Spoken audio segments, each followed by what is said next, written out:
Numerous people have asked me this week for advice on reading tarot cards, so I thought maybe it was a good time to do some Tarot 101.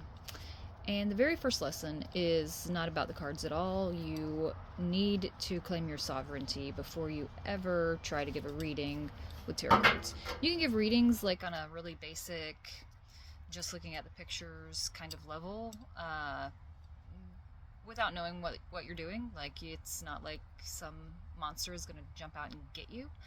But if you're doing readings regularly and you're trying to receive messages from spirit of whatever form, or you're trying to channel messages and you have not claimed your sovereignty, then you aren't aware of where your messages are coming from. And just because it's spirit doesn't mean that it's healthy or good or kind or telling you the truth, which is super toxic.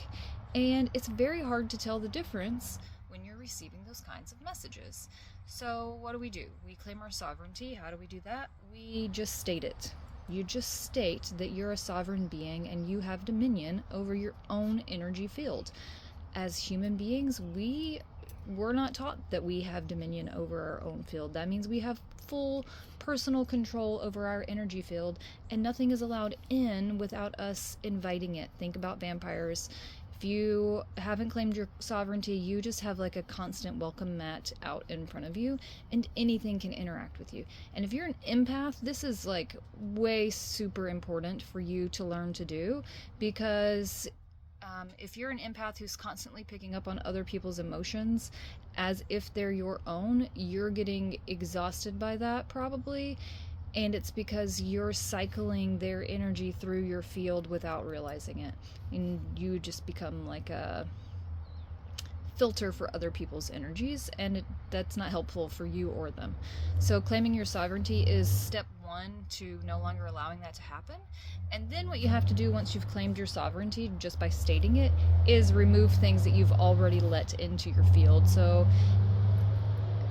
that truck is really loud. We'll just wait.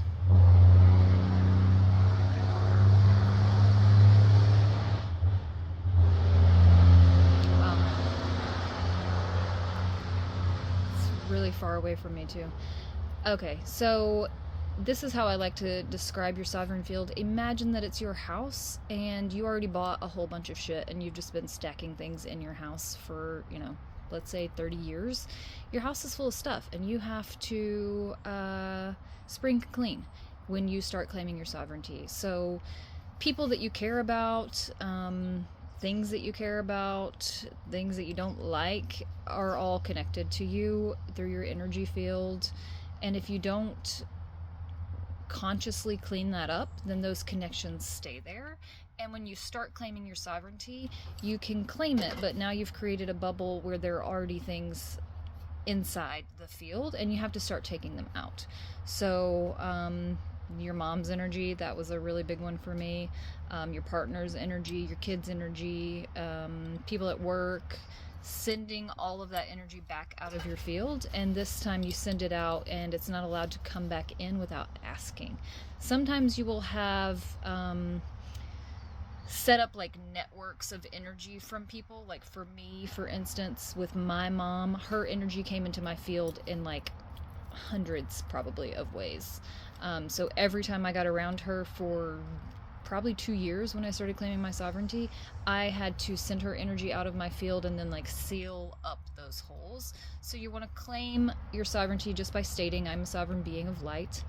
I claim my sovereignty now. And then I suggest using angels or guides or whatever imagination you want to use to help you clear out those cords and attachments and then seal off those leaking energy centers between you and other people. So I always call on like Archangel Michael and I'll say, please help me clear these cut any cords and then seal off the field. And so my energy field started by feeling like a very dense cloud. Like I could feel that there was a lot in my field, and then the more I did this, the more it became more like a crystal ball. So now I can sense like the edge of my field inside is very clear, and if something wants in, it basically walks up to the edge, and I can feel things sometimes hit the edge of my field, and then I wait, and there will be like a request, can I come in? And I'll just say no, absolutely not. And then energies that are trying to interact with me that I'm not interested in will just leave. They have to have your permission to come in your field. So if you have energies, they'll just keep using that word, that are interacting with you that are unpreferred, just tell them to leave. They have no right to be in your field when you've claimed your sovereignty, and they will have to leave. That's just how it works. You are a sovereign being of light.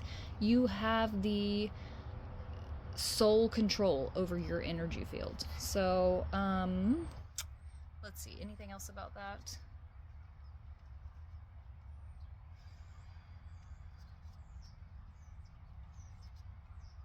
I think that's it.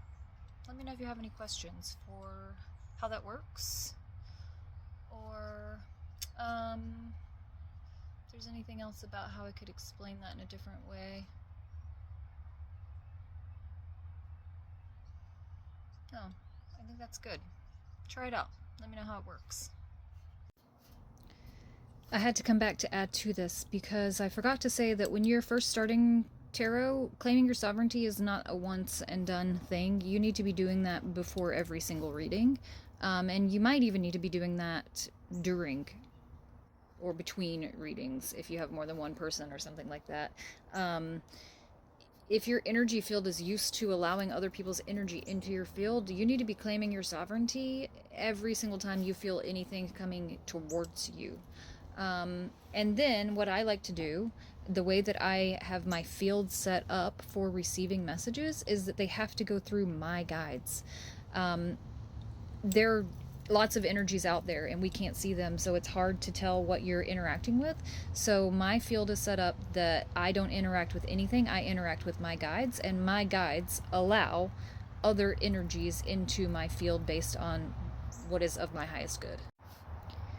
That being said, get specific with what it is that you're willing to and want to interact with or channel. Beings of the highest good, only beings of the light. You can call in like a golden orb of light around you. That's a helpful way, or white light around you. You can do all of those sorts of things as well to clear your field and to make sure that any negative kind of energies aren't getting in. And you should do that regularly especially when you're starting out, because you will eventually program your field to do that automatically for you. But when you're just starting out, you need to be doing that on a regular basis, just like brushing your teeth. You got to do that on a daily basis, even when you're not doing readings, in between those days where you don't have a reading. And then just like make up your own rules for how you want the energies to interact with you, and say that to your field. This is what's allowed. You can do that.